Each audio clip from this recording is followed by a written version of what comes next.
And good morning, good evening, good night, good afternoon, wherever you are in podcast land. Brendan Cunningham, the real estate doctor, here with Matt Paul. We're going to talk about all the things that you've been wanting to talk about. Yeah. Let's take a few items. Number one item in the news, business. What's going on in Buffalo? We're talking about Douglas Jamal. Douglas Jamal. Love Douglas Jamal. He's done so many things for the city. His projects have just been wonderful. The Seneca Tower. Smartest. Statler. I mean, he's working on the stat, but the Seneca Tower, man, he was one of the guys that really figured out how this works. He's got apartment buildings in there. He's apartments in there. He's got luxury apartments. He's got boutique businesses in there, and he's got all kinds of other businesses, office space, and it's rocking and rolling. At any rate, he finally says, you know what? Because he's doing a lot of business in this town, he likes it here, and he says, you know what? Take this town and shove it. Yeah. Why? Because you just make it hard to do business here. What's that all about? Yeah. You know, I mean, I think it's really too bad. It's tragic, and the I'm sure there's other sides to the story and all this, but you know what? I think the business of government is business. Yes. Yeah. And the government that governs best governs least. Yes. And that is not the model that we have here in Buffalo at all. And it's not cool. No. It isn't. So he's moving out, selling his house, and starting to sell off his properties. Yeah. Hopefully some other guy just drops from it out of town and says, yeah, this is a nice town. I like to do business here. Don't get us wrong. I love living in Buffalo. Yep. I love Western New York. I've been here for 40 years. It's truly my adopted home. But the government, they don't make it easy. It's not business friendly. It's not business friendly. And if anyone that says this is a business friendly town to business, they would be what we would categorize as a moron. Yes, you're not in touch with reality. We're not going to tell you what you want to hear. We're going to tell you what you need to know. Nope. I'm sure people say he can't call it. Yeah, we can. And we're business owners, so we live it every day. Yeah, just make it hard. Yeah. Okay, now absolutely. Yes, we have weather. Yeah, the weather's still, And the new mayor has done a wonderful job with the snow removal. Absolutely not. Absolutely. Well, our one guest, Ed Shanahan, he was out plowing and helping the city, but there's still streets that haven't even been touched. So yeah, it's a mess. My street is a mess. Your streets are a mess. Up in North Buffalo Hurdle area. It's a joke. It's not like it's even a hurricane. You don't know when they're coming and everything because they're but we know winter comes every year. Well, and this storm was televised, for a week nationally ahead of it. I had a friend in Hawaii call me and tell me about it. And it's just unacceptable when these guys get up there and they start it with, as soon as they say the word rule of thumb, when they say the word everything that comes after that is nonsense. Yes. They're making it up. Okay? Well, So let's go on. Let's go on. Well, yeah. It's the opportunity to think of what nonsense can I tell you? Yeah. It's a pause. Okay. On another note, enough of that because it's frustrating. Yeah. We do a lot of things for our clients. In fact, we can give you a comprehensive list of 184 things at least that we do for our clients, and we're going to sort of break it in half because we can't cover them all, and we're not going to cover all of them at all because it's not a 3-week show here. Yes, correct. Well, we got 20 minutes and we're out. Yeah. Okay. Having said that, there's 184 things. We're going to divide it into 100 things for sellers and 84 things for buyers because a lot of the things that we do for buyers actually gets done indirectly because we've done it for the seller. So let's just talk about the buy side right now, because that seems to be the more critical piece of the puzzle because there's a lot of buyers out there and there's not a lot of products. So they have to struggle a little more. So maybe they need a little extra help.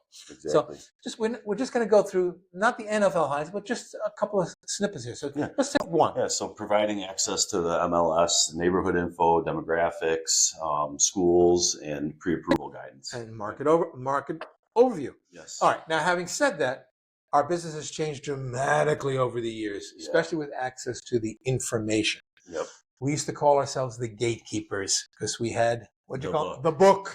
The big phone book. Yeah. If you want to know anything that was going on in the real estate market, if you want to know what was on the market, you had to go into an office physically and you had to go to speak to a real estate agent and they had to get their book.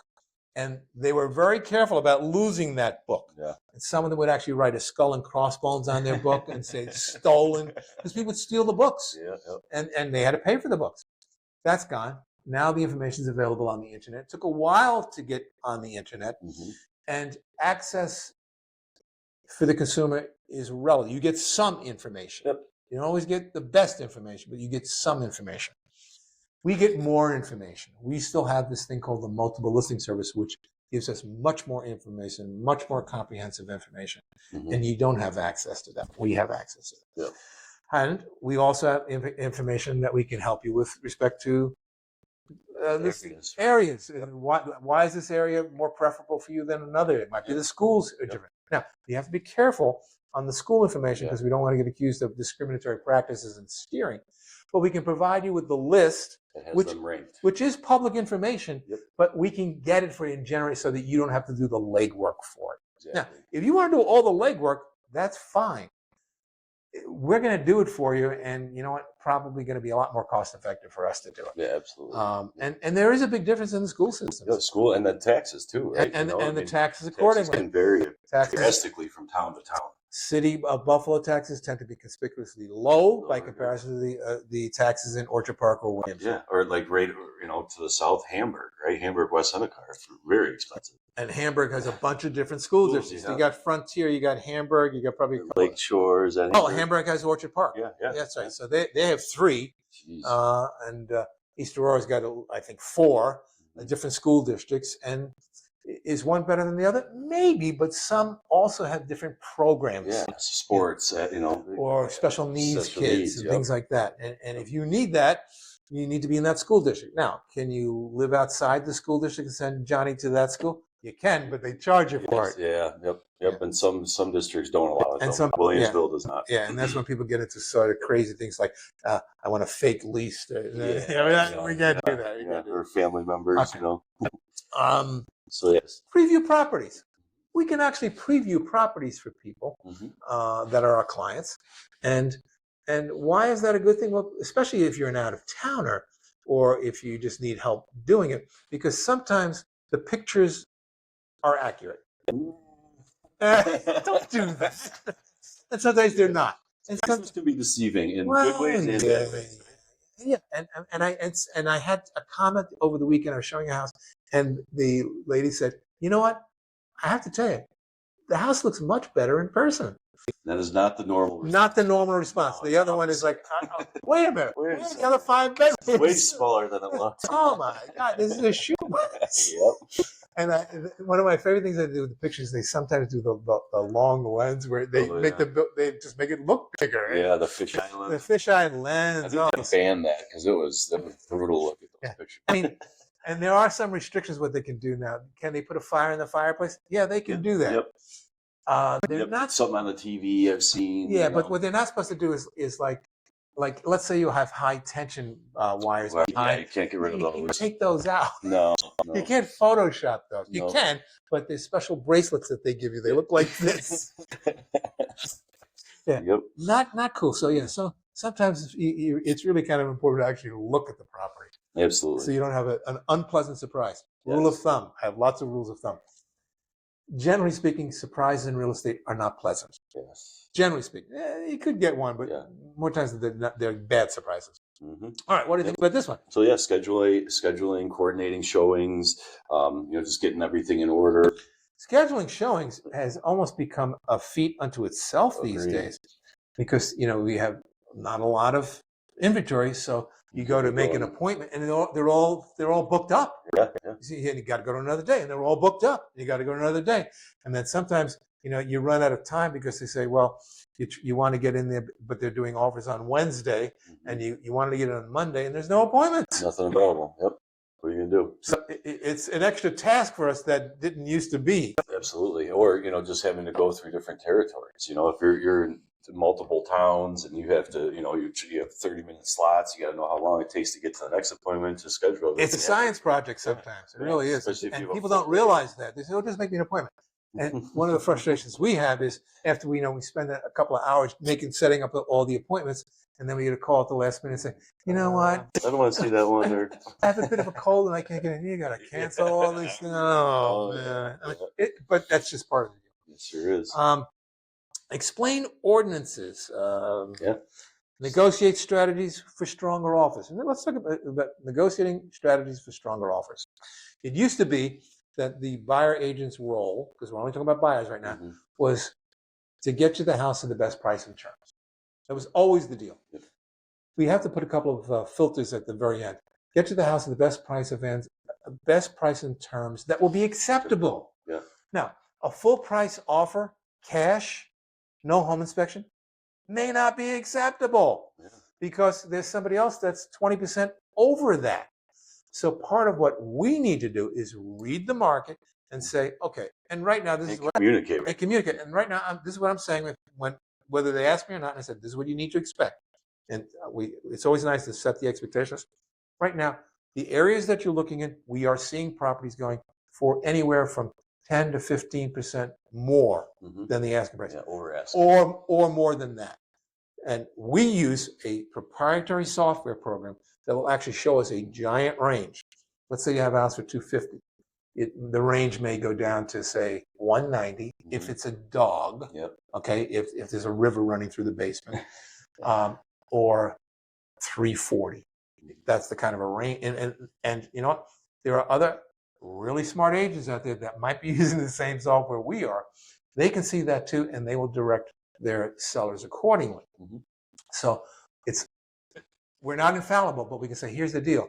This house that's on for $250, I know you said, well, try $200. You could do that, but based on this, based on our read of the market, you probably have less than no shot at this. Yeah, and if you're up against multiple offers, it's going to over. And we'll almost always know when there's multiple offers. And here's an interesting conundrum that we're in. We're required to present any and all offers, even if we think they're stupid. There's sometimes the buyer actually thinks they're stupid. They say, well, we have to try. We have to try. Well, you can try, but if you really want that house, you're going to try and fail. You can also try and then upset the seller, and then they won't even. And you're just not getting that house. So how many times do you want to keep trying? Then you fall into a category where we say, definition of buyer, person who buys.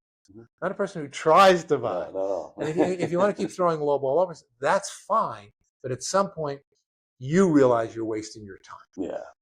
Our job is to help you not waste your time. And it's not because we just need to make a sale, but we're not doing you a favor. It's, oh, yeah, do that. That could work.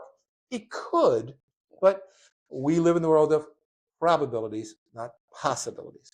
And ask yourself, why would the seller do this? Why would they accept $50,000 less? It's in perfect condition. The market's red hot. We've shown you what the range is. Why would they do that? And the answer is they wouldn't. No, especially not in our market right now. They're not going to do that. As sellers are taking their house to market, they want the most, the amount of money possible. Nothing personal. It's business.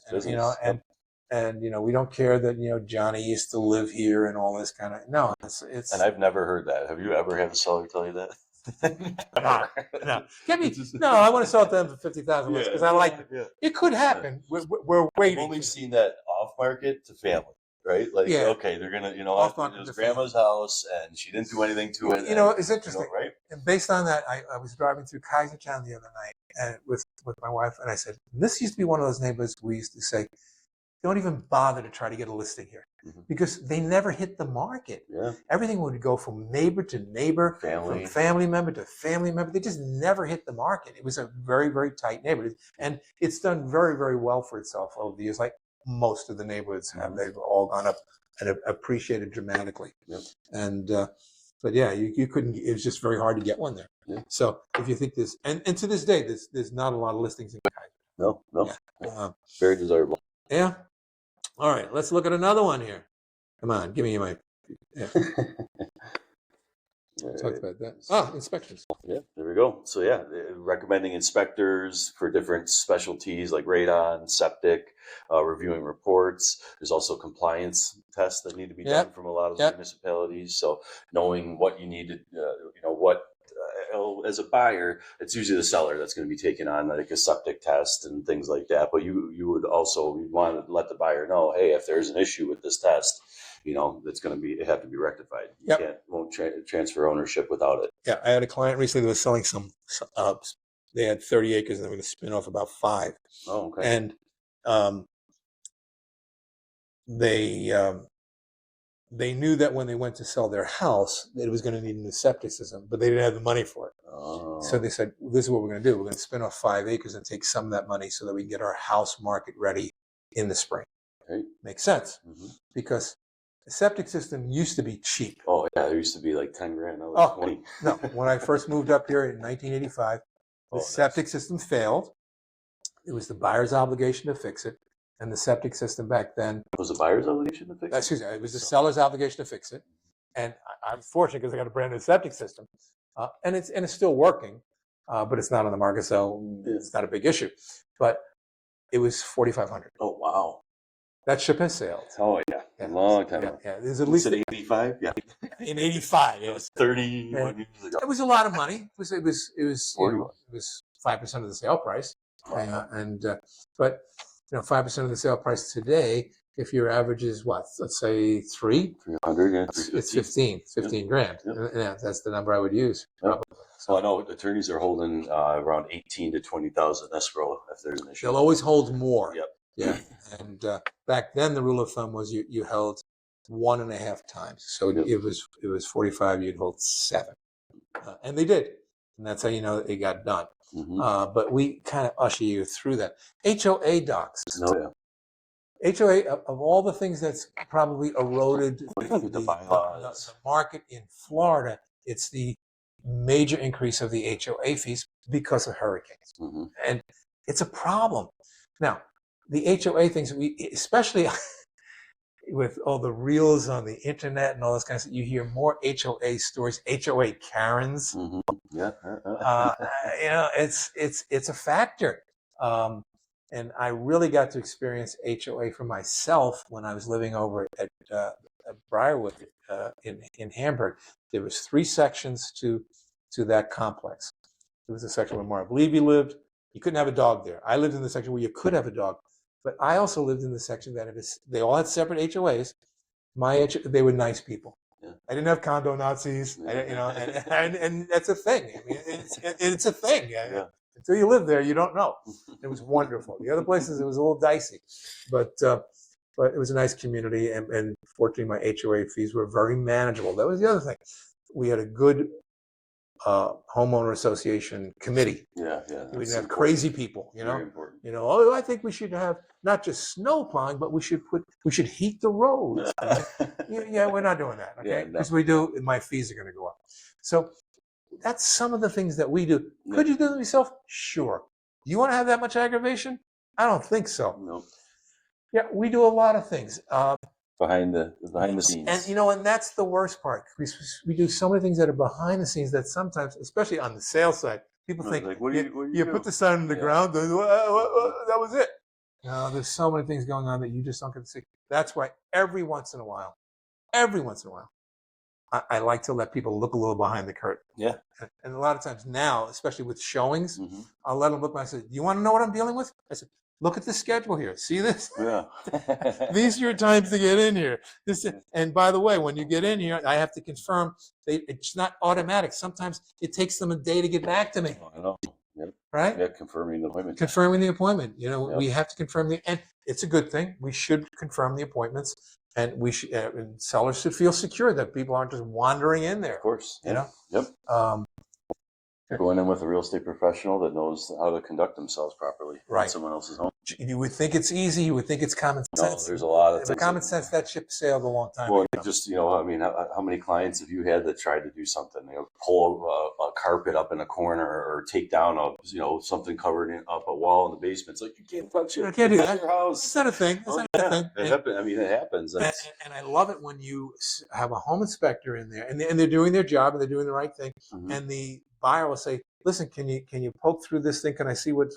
No, they can't. They can't do it either. Take that wood paneling down. See what's behind it. That's not a thing. They don't get to do that. So the home inspector, they're limited in the scope of what they can do. We're limited.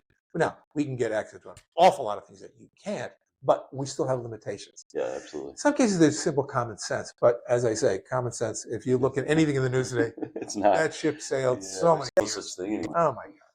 Nobody knows what they are anymore. Oh my God, I'm a cat. Hey, it's confusing.